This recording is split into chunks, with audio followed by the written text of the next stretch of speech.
you having trouble finding resources for celebrating Hanukkah with your children every night?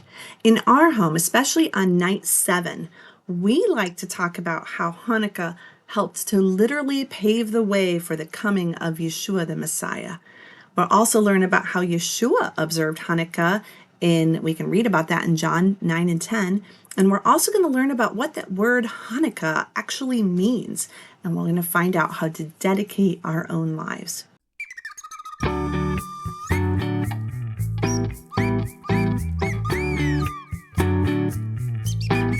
Hi, my name is Ann Elliott. I'm the creator and founder of HomeschoolingTorah.com. And in our home during Hanukkah, on night 7, we want to dedicate everything to Yeshua the Messiah.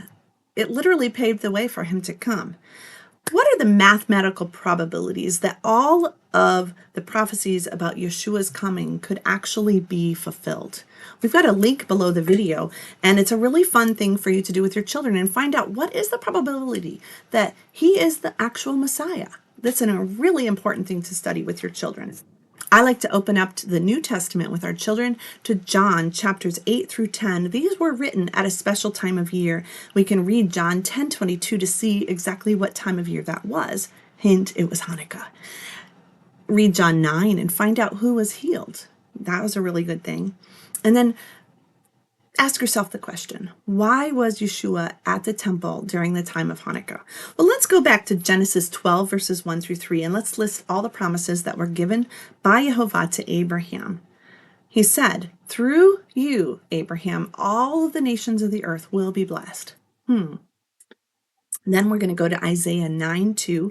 What would happen to the people of Israel who were sitting in darkness? Well, it says they would see a great light. John 8, verse 12. Who did Yeshua say that he was? He said, I'm the light of the world. Then we're going to read some more prophecies. What did Yehovah say would happen at a future time? Isaiah 35, verse 5, whose eyes would be opened? Isaiah 42, verses 1 through 9, whose eyes would be opened in verse 7? Psalm 146, verse 8, who can open the eyes of the blind? And then go back and read John 1, verses 1 through 18, and talk about how Yeshua came into the world, the Messiah, as the light of the world to a people that were sitting in darkness. Then read Matthew 3, verses 13 through 17. How was Yeshua dedicated to the special purpose that Yehovah had given him?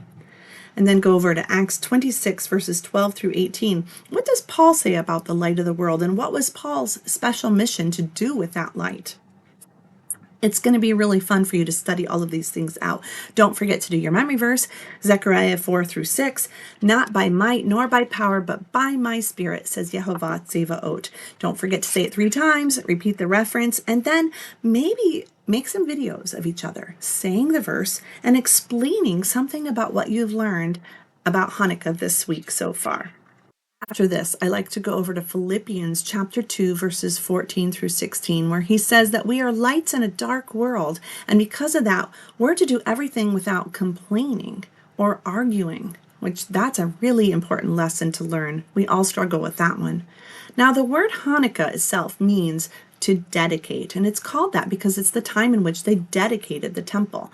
I like my children to learn how to spell Hebrew words, so we like to take some Play-Doh or modeling clay and roll it out into little logs and then shape it into the Hebrew letters for the word Hanukkah, which you can find with a simple Google search. Don't forget to make notebooking pages every single day of this week to show what you've learned, both for your homeschooling portfolio, but also for the memories that you're going to be able to look back at in future years. And then I also want you to realize that the priesthood dedicated the temple by carefully cleansing it of anything that was unclean or sinful. Yeshua was also dedicated to be our Messiah by being baptized or mikvahed by John.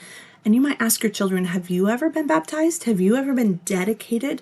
And maybe you could arrange for a mikvah during the time of Hanukkah to say, we want to dedicate our lives to serve our Messiah, Yeshua, and to keep our lives clean from sin. Acts 16, verses 25 through 34 would be a story of a family that did exactly that. Now, Historically, you want to teach some of this to your children. Talk about and research the history of the Roman roads. The Roman roads were built between the time of the Maccabees and the time of the coming of Yeshua.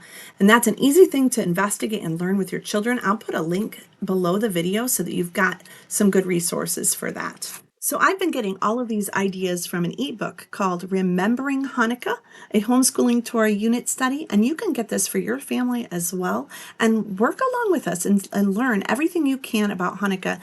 You can get this at homeschoolingtorah.com/Hanukkah. Happy Hanukkah.